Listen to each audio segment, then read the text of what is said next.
uyu ndopaakasumuka obata varova ndopaaregedza ini ndakamubata nyasi kwake ndokuona kuti apa panyagwi ndamubata avona vakatondidero ndofunga ndiri kujere vamazhangove vakati bodo mbuya regai dzirege kitambiri ndobva ndamuregedza ndopaakatora mwana ini ndokati uyu rega mwana aindi tarira pano potovhiwa ndopaakatora mwana ndokupinda muzhira kuda wakati tinotevera hatina kutevera sitakaramba tiri pamazhangove kusvikira nguva ino ndeyatakachaikwa kuti imba yatsva tiri pamazhangove.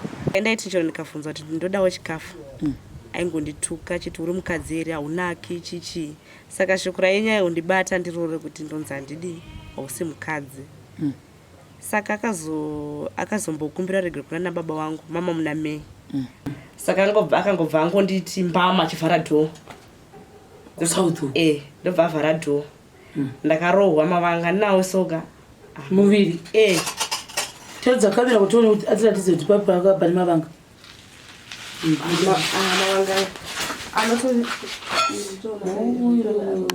tasokapiswa neainwani aishamwe kurohwa kurohwa varako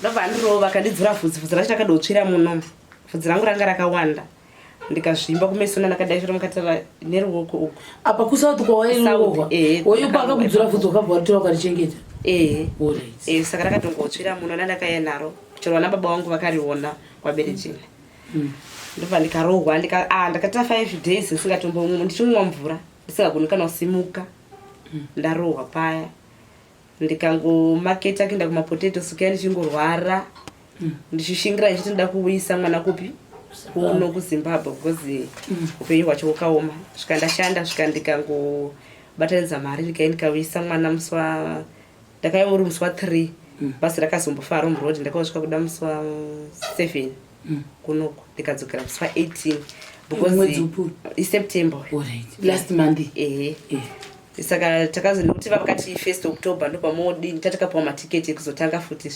muzotanga saka ndikati achiregai ndichienda ndopafana kumbonosorora ndoenda saka pakandirowa paya ndakabva ndaita pain yekuti kurohwa ndakarwara time chero maperi nokuti pandakati ndine kumapurisa ekumaperi iye akabva ati kuna bhudhi vangu pandongodzoka kujere chete ndoinga ichingomupedzisa kumuraya waida kurowa nemumako ndozvaakatoudza bhudhi vangu akati plus sister chingosiyanai nazvo henyu ongona bhudhi vako vangu vari kuSouth Africa futi vana baba vangu nana bhudhi vangu variko kuSouth Africa ndaingotaura pavana pafoni kwa ndozvatoti kuzoti kana ukangoenda kupolisi pandongobudisiwa muno mujondoro yachingodini ndichikuuraya saka anga ongonzi nemaperi kana iwe ukangorova mukadzi uyu todini tokuita iye kurova vanorova zvipano kuSouth vanokacha saka takagara 1 pain yekuudzwa kuti handinaki 2 kurohwa zvinhu zviviri izvozvo zvinonyanya kubhadza ndikati bonde newani chadini handichadi kusvika waenda kuvabereki vangu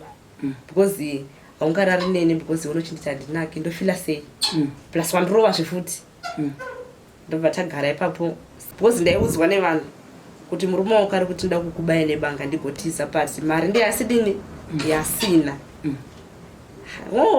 ndichikuita zvokungozviwira hangu ndichingoti apa mumakuhwana zveda ndazviwira saka zoti rimwe zuva ukanzi asi iwe unoziva kuti ndokuuraya herewe unoti ndoda ndiuraye nemakei kukai ndoda kuinda ndikasauraya iwe ndoda kuinda ndosungira mukadzi waeneyasi dhoo namai vako ndavapisira mumba nepetro mukadzi waeneyasi ndiani wokushaika uyu akaenda kumusha mwana wakashayika mumwedzi uno mumwe mwana kuti akashayika mwedzi uno wakaunguzwa nei futi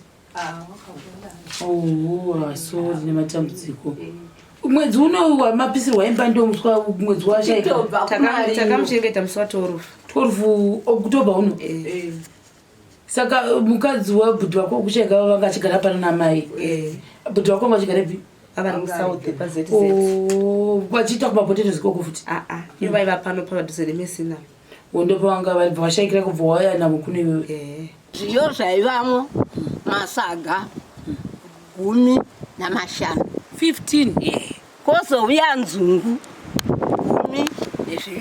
12 kozouya nyimo masaga matatu. Dzimwe dzaiva dzakamenyewa zvakatsva, ana dziri nhumbi namasora nama-TV nhumbi handiro ndedziri, kana kuti ndidzireve kuti dzakati dzimwe ndotokangamwa. Zvanga zvakawanda. Zvakawanda zvakatsikirirana. Imba iyi ndeyatatoti ndeimba mhenyu yogara zvinhu. Ine hangu nangu ndikavataiko, asi ndanichivata nokuti kwakuno mubhedha wangu ndanichivata. Asi zvinhu zvose zvakati mbombombo. Namabhodhi amwe munoona zvimwe zvikumbo izvi. Kuti munoona ukanda asingazizivi zvenyu? Ndiyo mutobvu. Zvino ndangogara kana jira awa madhirezo ekutopuwa navamwe vanouyavo vachitipa kuti tifuke. Hatina kana jira rokufuka, tongova munhu. Muno machivi, asi nhau yakaitika pamusha apa inosiririsa. Saka chiregai tinde tigonzwa kuti chii chakanyanya kuitika pamusha pano, nekuti sezvamuri kuona pane imba inoratidza kuti yakabhovoka. Saka pane nhau iripo behind kubhoka kweba. Vachataura vega kuti panonzi pamusha. Saka gaizi zvamuri kungoona zvakadaiwo, imba iyi yakatsva ikwidza zvichiuya nekuno zvimwe zvachoni. Bhozi patikamira panapa munhu wekutsva uchiri kutohwinzwika kureva kuti zviri fresh zvinhu zvatiri kutaura nezvazvizvi. Oko tipesa renyu nekuti udza kuti pamusha pano panonzi pani satapinda mukati memba kuti goyasokora chakaitika. Parunenda mabhiza. Mimi gogo munonzi gogwani. MaBh runenda mabhiza. Alright. Kwaiwa unonzani? Myron. Senemi yangu inonzi Myron Mabhunu. Alright. Pamba pa mama. Chakaitika pano? Chakaitika pano wakauya akaenda kuberejena. Ani? Iye wakapisa imba. Wamutomuzivi? Mukwasha. Mukwasha wenyu? Wakawanawe. Wakangoti trakirai uno. Ndokuguma pana zvakabisa. Ndokuenda kuberejena. Aenda kuberejena kuvarume vangu. Ndiye wakaenda kuberejena kuvarume vangu. Aenda kuvarume vangu. Wakaenda achiti ndauya ndoda zvinhu zvangu, mwana wenihure. Vaya vakati awauya nehama dzako tatizotaurirana uchizotiudza uhure hwemwana wedu. Kukai motoramba izvozvo.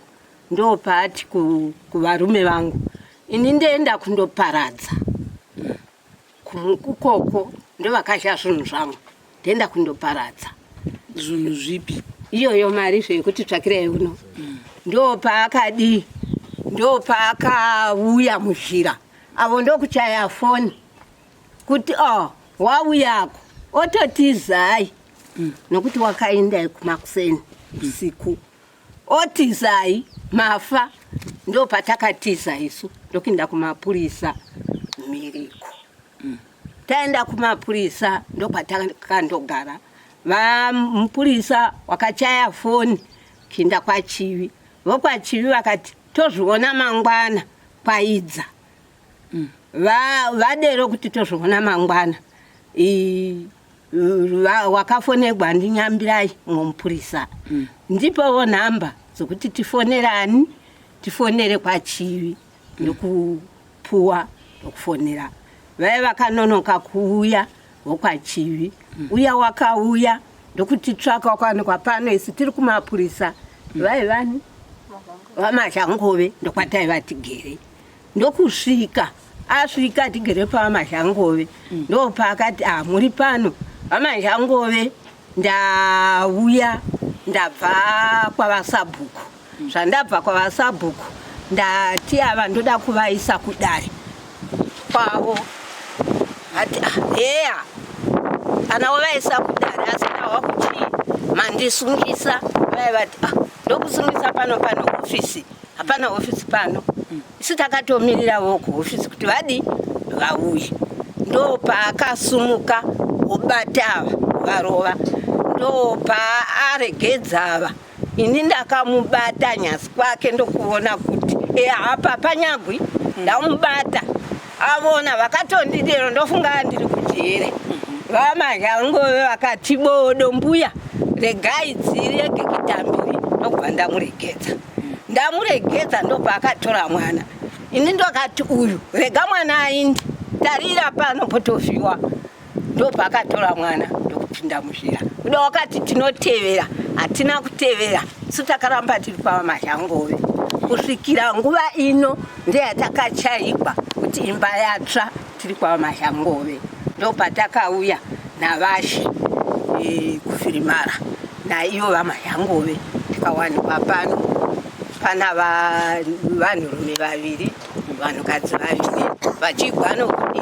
ndovakapfuurapo ndokubudisa zvimwe zvose zvakatirapo vakabudisa sora iyo ndeya vakabudisa zvimwe zvose zvakatirapo tichisvika takawanikwa imba yatotsva hakuchina zviyo zvaivamo masaga 15 kozouya nzungu 12 kozouya nyimo masaga 3 dzimwe dzaiva dzakamenyewa zvakatsva ana dziri nhumbi namasora namatv nhumbi handiro ndedziri kana kuti ndidzireve kuti dzakati dzimwe ndotokangamwa zvanga zvakawanda zvakawanda zvakatsikirirana imba iyi ndeyatatoti ndeimba mheni yogara zvinhu ini hangu nangwe ndikavataiko asi ndanichivata nokuti kwakuno mubhedha wangu ndanichivata asi zvinhu zvose zvakati mbombombo namabhodhi amwe munoona zvimwe zvikumbo izvi ukanda asingazizivi zvenyu ndiyo mutobvu zvino ndangogara kana jira awa madhirezo kutopuwa navamwe vanouyawo vachitipa kuti tifuke hatina kana jira rokufuka tongova munhu ungogara seizvezve nezvokudya kungopuwawo navamwe tobvuwa yedu tinodya ndokuitika kwazvo zvakaita seizvozvo totenda nenhoroondo yese yamambo ndipa izvozvi asi munhu wanoda kumbobvunza uyu iwo wakawanikwepi ngatidzoke kwauri wakawanikwepi iripi munhu uku kwachivi saka iwo wangu achigara nemurume wako ikoko kwachila makono ndandiri kuSouthern nemurume kana kuti iwe kuSouth mwe murume atati tose kujoni ikoko wamaigara kuJobe kupi kwacho South kumololo alright saka maisvika mamodzikira papark station paya taiburukira MaBh mutauni macho toenda kwamashala kulocation ndokwataigara makagara kwenguva yakareba sei takatanga kugara muna May gore rino saka makatobva muZimbabwe gore rino nemurume wako ini ndakabva kuno musi wa18 September kuno gore rapera gore rino ndikaenda kuSouth paiva koko first time takaenda 2020 ndoenda kunzwisa kuti undiribatanidze medzi dzangu saka 2020 iwe ndopa wakaenda nemurume wako kuSouth Africa ndakaenda muna June murume ndi akatanga kwakuzotevera right pamagara then pawaibva kwawo kuSouth Africa waienda kumusha kwomurume wako handiti ndinoda kuti paklike ipapa nditi mbuya kusazoti sokuti uyu achigara pano asingagari kumurume achigara kumurume wake uchidaro uchibva uchigara kumurume wako gore rino ndopa tota fast forward mune vana vangani nemurume wako one angani makore mangani 2 years and 9 months alright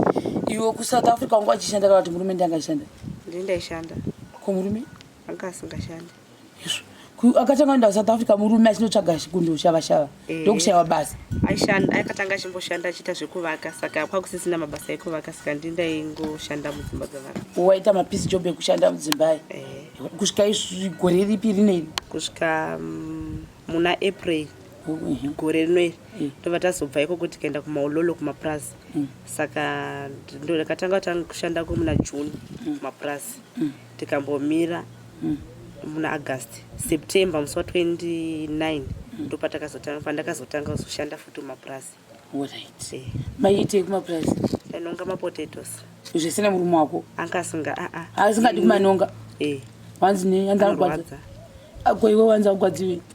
Andaidoshanda because hapana kana ndikarega kushanda mwana ana kupfeka ina handipfeki wangu ari kuno uyu mwana anoshawa chokupfeka. Saka ndaidomanikidza chiro. Une murume une one asi wangwa nemumwe futi mwana. Aripo. Atori kuno. Waenda kuchikoro. Ane makore mangani? 7. Right, ndanzwisisa. Saka right. Ava uyu atisi kumbata panguva ino. Ndeva umwe baba nditika. Right. Toda kudirane uyu kuti akasita kuti apise imba chi. Then iwo chakasita kuti udzoke kuZimbabwe chi. Andingati kuitira kuti zvinyatsounzwisisika. Mai vamuna ndakabva kuno kumba kwavo na February. Murume wako uyu? Kumba kwachila makono. February musi wa 12. Ndichisvika musi wa 14 kuSouth. Kubva February woyo. March, April. Anga asingagari pamba. Ari kugirlfriend rake. Kulowa home ndokwaigara. Saka indaiti chero ndikabvunza kuti ndodawo chikafu. Aingondituka chiti uri mukadzi here haunaki chichi. Saka shoko rainyaya kundibata ndirore kuti ndonzi handidi hausi mukadzi. Saka akazombokumbira regero kuna nababa wangu mama muna May. Ndopatakazoenda kumaololo. Akakumbira regera kayabvise 1.7 rand. Nanababa wangu. Achiti sorry kamukona ndikazvipama chichi mutora yenyu mwana wanyu zvachira mukadzi. Saka nabvisa 1.7 iya. Indaiva ndatengesa dovi randakabva naro kunoku kuna mama. Ndikatengesa dovi ndikabhadhara rent ndikatenga chikafu. May uya tikapedza aingotaura nemukadzi upi uya futi uya ainza kumbiro regerera. Angari muZimbabwe? Ndokuchipinge. Alright. Saka muna April mukadzi uyu futizve hembe dzake nemapoto nechizve kuwanikwa zvazvatoya kumba kwanjila makono kuna mai vemurume uyu. Kuti vachigara vose. Kuti vagare vese anga adova nemimba ine 3 months. Ndisingazivi mimba iyi yakabviswa sika isina kwadova nemwana. Izvizvi. Pani pandiri pada kudzokera mbichana. Iwo vari girlfriend wangu akutoziva ndio mukadzi wake ndio kuchipinga. Zvese zita. Zita rakandirizivi asi ndokuziva kuti vanonzi Mai Craig. First name handizivi. Akazoti mimba yakabvisiwa ndiye murume wako. Mukadzi wacho ndakazoona namba dzake ndikatanga kutaura naye akati inda ndakanzi makaenda.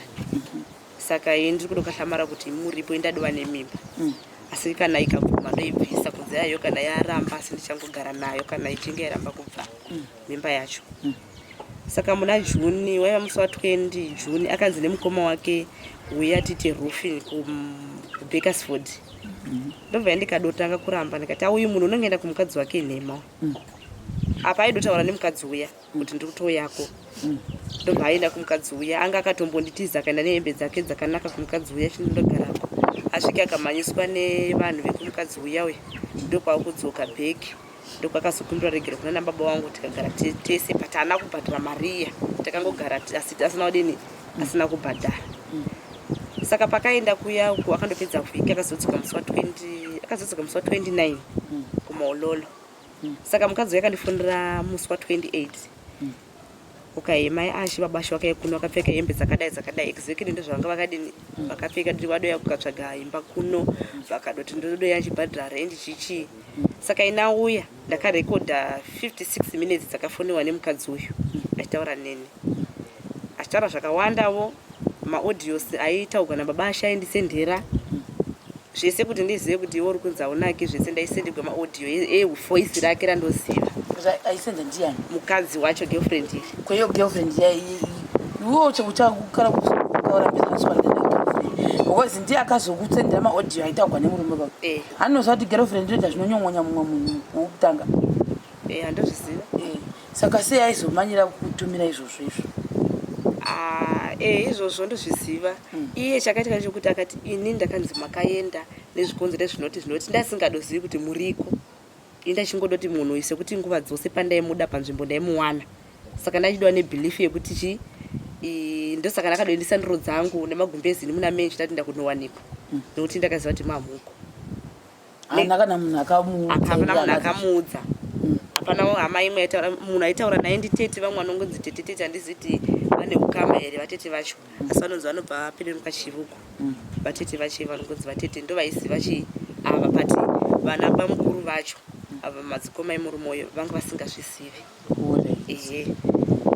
maodhi izvozvo unotonawo maodhi foni yakaiuraya akazoti musi wa29 ngatidzokere pfupa mukadzi yakuudza zvese ndobva ndikuudza nditi saka uyu pakazouya ndakamubvunza kuti wakatora sei nokuti nehembe dziya dzakatora kuuya kutokadzidziya mukadzi wacho uya saka tatapa kuti mukadzi ngatitangire pekuti mukadzi akazokutumira maaudio ese aya handeipapo saka iye pakabva kuti pakauya musi wa29 akauya kumateni akatondifonera akati mika 29 June akakufonera mukadzi murume akati ndikuuya ndikati right tasanobika saka pakasvika apa tichiri kuSouth Africa akasvika ndobva ndamubvunza ndikati koi makazotora hembe sei ukanzi dzakaina tete bratete vaya dzakaina tete chichi ndikati babashe kungotava chokwadi ndakanotora hembe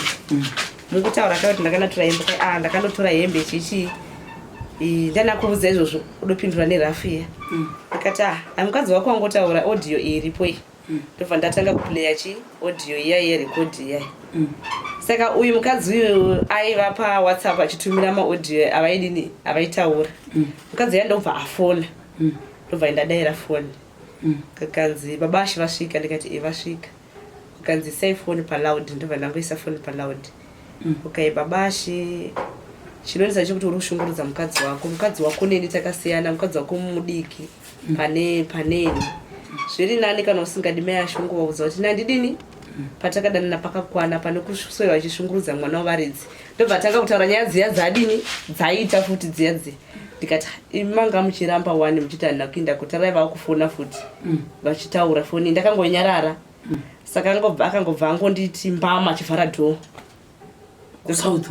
ndobva avhara dhoo ndakarohwa mavanga nawo soga muviri tedza kamera kuti one kuti atiratidze kuti papo pane mavanga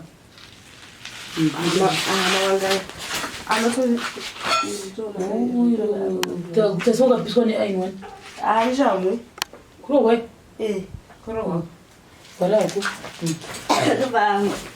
ndobva ndirova kandidzura vhudzi racho rakadotsvira muno vhudzi rangu ranga rakawanda ndikazvimba kumeso ndakadaishira mukatara neruoko uku apa kusauti kwawairohwa oyo pakakudzura vhudzi wakabva watora ukarichengeta saka rakatongotsvira muno ndandakaya naro chero vana baba vangu vakariona kwaberechina ndobva ndikarohwa ndakata 5 days ndichimwa mvura ndisingagoni kana kusimuka ndarohwa paya ndikangomaketa kuenda kumapotatoes kuya ndichingorwara ndichishingira ndichiti ndoda kuuyisa mwana kupi kuno kuZimbabwe because upenyu hwacho hukaoma svika ndashanda svika ndikangobatanidza mari ndikauyisa mwana ndakaiva uri musi wa3 basi rakazombofara romurodi ndakausvika kuda musi wa7 kunoko ndikadzokera musi wa18 because September last month saka takazonekuti vakati 1 October ndopamodini tatakapawa matiketi ekuzotanga futi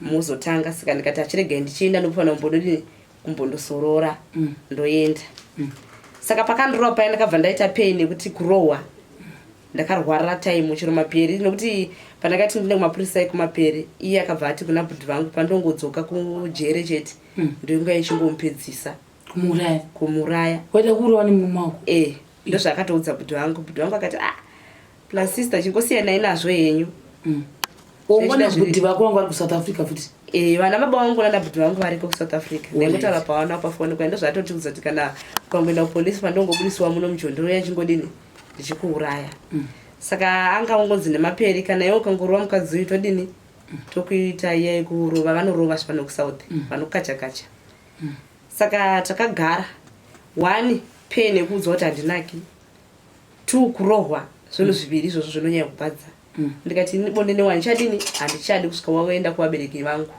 because haungarari nene because unochinditi handinaki ndofila sei plus wandirova zvefuti ndobva tagara ipapo September ndikadzokera koko taigara tese vatochinyatsongoona kutoti pakaipa because ndaiudzwa nevanhu kuti murume wako ari kuti nda kukubaya nebanga ndigotiza pasi mari ndiyasidini yasina ndichikuita zvokungozviwira hangu ndichingoti apa mumakuhwana zveda ndazviwira saka zoti rimwe zuva ukanzi asi unozati ndokuuraya herewe unoti ndoda ndiuraya nemakei kai ndoda kuinda ndikasauraya iwe ndoda kuinda ndosungira mukadzi waine asidho namai vako ndakapisira mumba nepetro mukadzi waine asindiani wokushayika uyu akaenda kumusha mwana wakashayika mwedzi uno umne mwana kuti akashayika mwedzi uno wakaunguzwa nei futi sorry nematambudziko mwedzi uno wamapisirwa imba ndio mwedzi washayika takamuchengeta musi wa 12 October uno saka mukadzi wabhudhi wako kushayika vanga achigara pano namai bhudhi wako vanga achigara pi avari kusauth pazz vachiita kumapotatoes ikoko futi ivo vaiva pano padhuze nemesina ndopavanga valibva vashayikira kubva waya navo kune iwewe aiva pazz kunongoinzi kana uchitanga upinda vane mari yavanongokubatira yepolisi chero usingadi uchida handiri kuziva pazz inzvimbo iprazi rotoendere kwazz 2 saka vakakushanda kubva 2014 saka vakazongopiwa 15,000 ndobva isitazoeda 1,000 yekuti adzoke kuti auye kuno ndopauya nayewe kuno murume wako pazvikuitika zvimwe nomurume wangu muchiri mese tatiri tese but waingoona kuti pakadoipa saka tozodzoka pana brother yako atimbodzokera pekuti kwanzi hanzi munoda kuto mukadzi wayeyo brother yakoyo aida kupise kuti unodita kwai ndoda kundosunga mukova odira petrol zvevanhu vari mukati otenga petrol odira ainzi petrol ndowanoziva andizoziva kuti inonzi petrol bombe wanonzi chii ovalaitira vakavata mbuye muroora vaivatipi mukitchen muraundi opane imwe futi raundi ine matombo iyo plasta zve ndiye akavaka iyo ndakavaka hangu ndinasi iye wanga wovaka yake iyo ine zvitina zvirapo izvo oimba yemwana wenye wekushayika ovakawo kuti awane pekugara orit ndichazodzoka pakubvunza kuti hozi nekitchen makazadzisa sei uye kana ndidada akakubatsirai kuvaka ndobva handei mberi kutsanangura tinzwi saka ipapo akati ndoda kupisira chii saka indaona kuti ini mari yekutiza chero ndikavaona kuti ndinayo handiti ndozati indikatiza ndikaenda kure pasingandiwani aidzoka kuno bheki kuzopisira mama pai mumba ndosaka ndaigara ndichingoshungurudzika chero ndikarohwa ndaingogara chiziva kuti ini kungotiza saka ini eme yangu yaikuti kana ndikapedza mapotatoes andaichishandawo ndopandaida kuuya kupi kuno kuzimbabwe ndichine mari yangu yekudini yekuhodha ndikotanga kuzotengesa ndobvawo kwazodonzi bhudhi vadini vashayika saka pakashayika bhudhi ndakazova uri musi wechitatu makusenda ndenda kubasa ndandakashanda 3 days ndobva ndapuwa 560 nemurungu uya aiva murungu muchena ndobva ndiperekedza ndikati ndava ndasvika kumba ndobva ndavaudza babashi vaya tsananzi akadini akashayika saka pakuti andimozati kana munhu ashayikigwa vanhu vanogona kuona nhamba vazhinji vanokadzidzawo naye vamwevo vandasina nhamba navo vaingopana nhamba kusvika ndadzalini dzavapo paya saka